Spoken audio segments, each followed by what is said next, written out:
Next one is Skyfall. The next 7, I think, are ones that I saw as part of something that I did called a Cinematic Odyssey, which was where I saw 7 films in a few days. This was the first one, which was a very good Bond film, easily one of the best, a lot better, I found, than Spectre, which came out last year. It's much shorter, feels a lot shorter, more action, more laughs, and Judi Dench, that's an advantage. This one is Frankenweenie, which I also loved. I absolutely adored this movie. I can't really say why, but just watch it.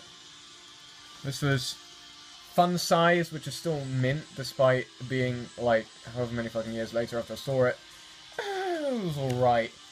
If I would give you a reason to watch it again, it would be Jane Levy, because in addition to being really, really cute, she is one of the best things about the movie. Just watch it.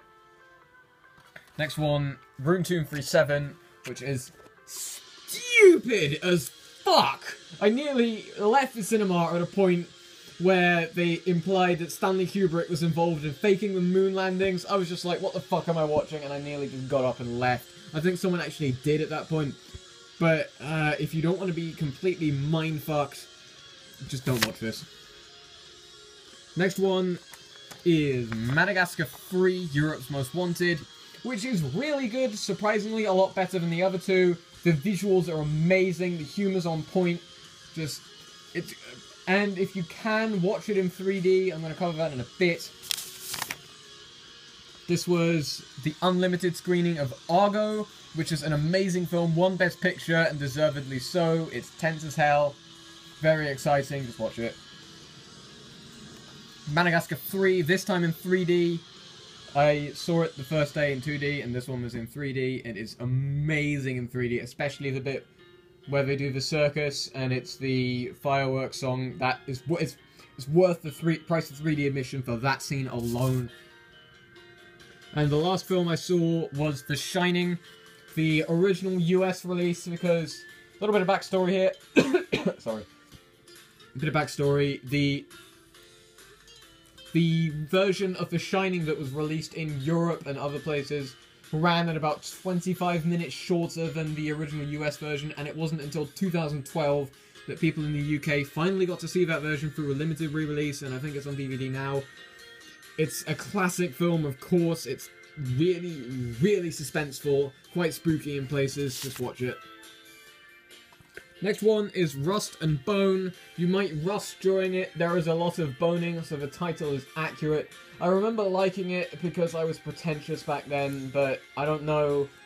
A lot of people I know found it really boring, but I haven't seen it since then, so I might rewatch it and judge. Whatever. We have The Sapphires next, which was surprisingly good. I really like this movie. It's quite light and gentle, apart from a bit... No, I'm not going to discuss spoilers. But it's very, very pleasant viewing. Good music, good performances, everything about it was good, basically.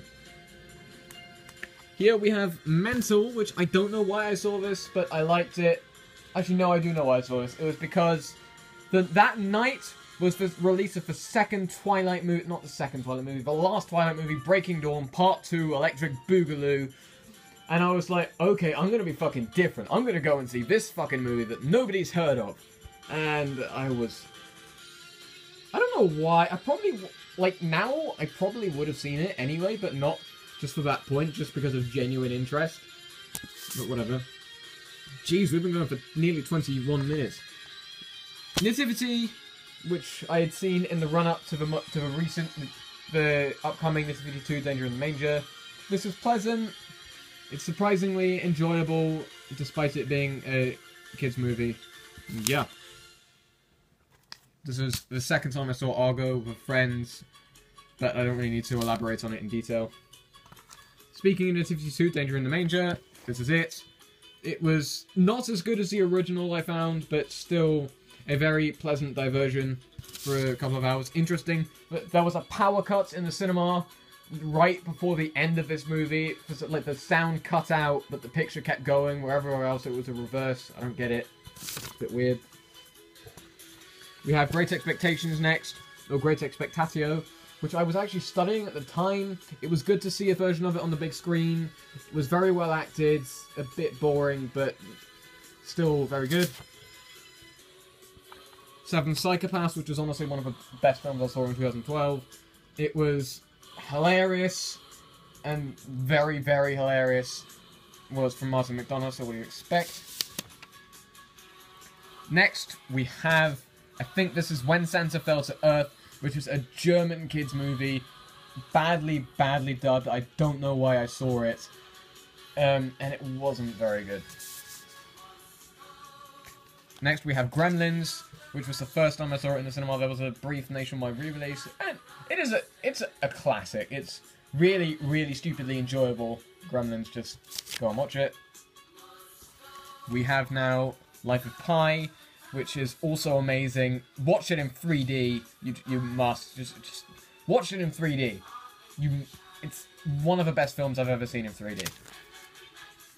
Next is Whatever Happened to Baby G.A., which is close enough to the actual title as Whatever Happened to Baby Jane, which is a deeply, deeply fucked up movie, but it is thoroughly engrossing viewing. The two central performances are fantastic, mostly based on the fact that the two people hate each other.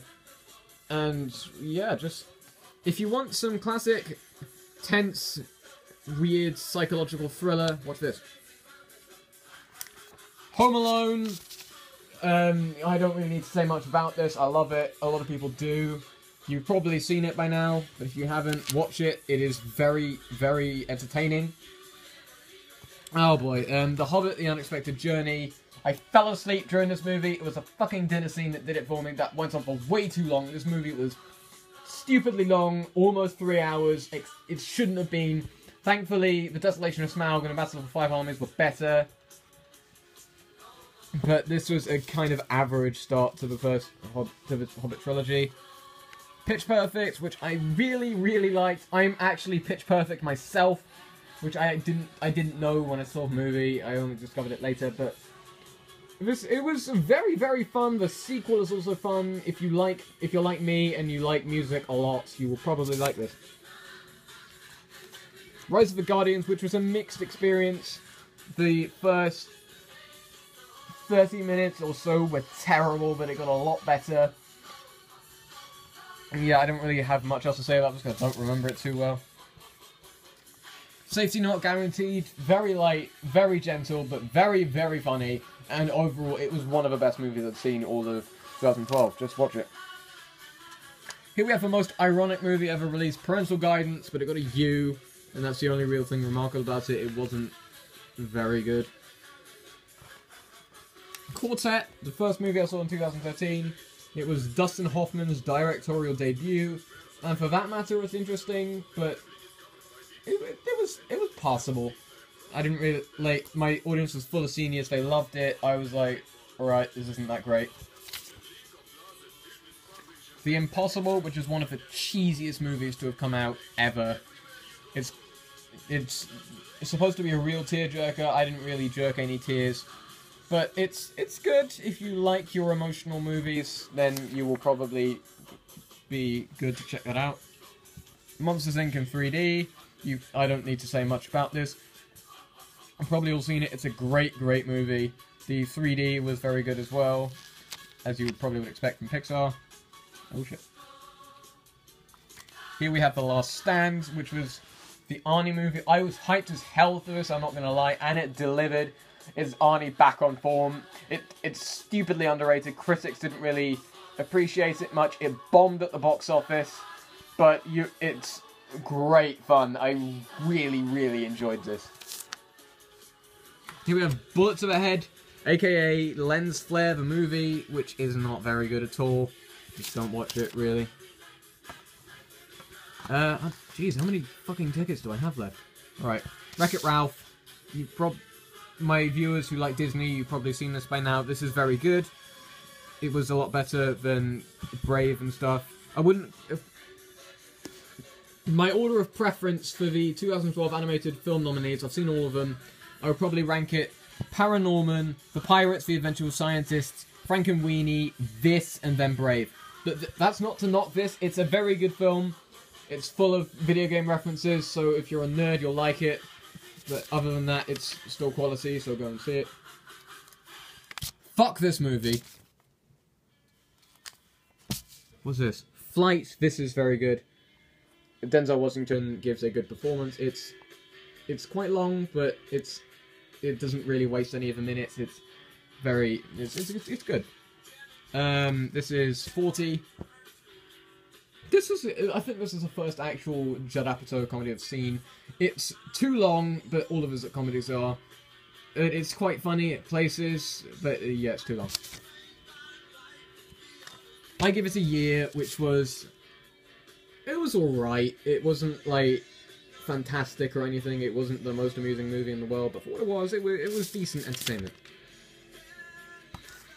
Les Miserables. Jesus fucking Christ. This movie...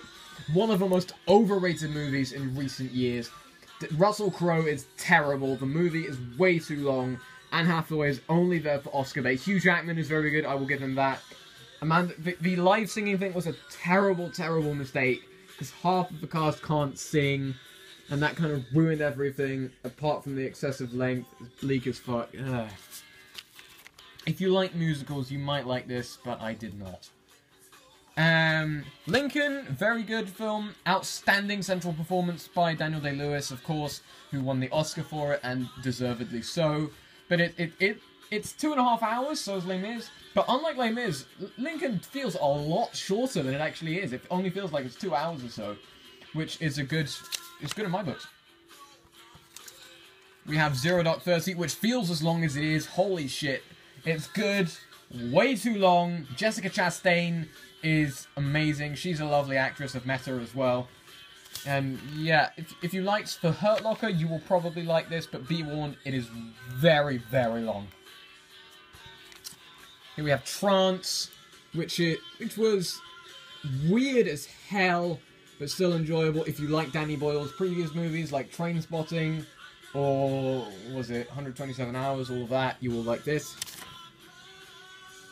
We have The Grand Boot Ape, which was my favourite film of last year. It's really, really good. It looks amazing. It's really funny. Some great performances, great cast. Everything about it is just really good. Go and see it. No, that's not it. This is Mud, which I really liked. Matthew McConaughey and the kids are brilliant. It's quite engrossing. I don't really remember much about it, but I remember quite liking it a lot. Here we have the remake of Robocop, which I feel is very underrated. I really enjoyed this when it came out. I was like the only person to have done so. Like when it first transpired it was going to be at 12, I was like, oh fuck, no, I'm not seeing that. But then it blew me away. I really enjoyed this. If I Stay, which was decent, but it suffered from one of the worst endings in recent memory. I'm not going to spoil it, but yeah, I would be careful now with this one. Fuck this movie. Fuck it to oblivion. Fuck it to eternal damnation of mankind. It's fucking horrible. Don't watch it. Maybe also don't watch this one as well, because it's not very good. This one is alright. And just to wrap up the video, because we're at 30 minutes. This is very good. Watch it. And so, we are done with my cinema ticket collection. I might do updates. I might do updates to this in the future. I might actually start hoarding my tickets, giving updates, all of that standard jazz. But thank you if you've got to the end of this. I salute you for sitting through 31 minutes of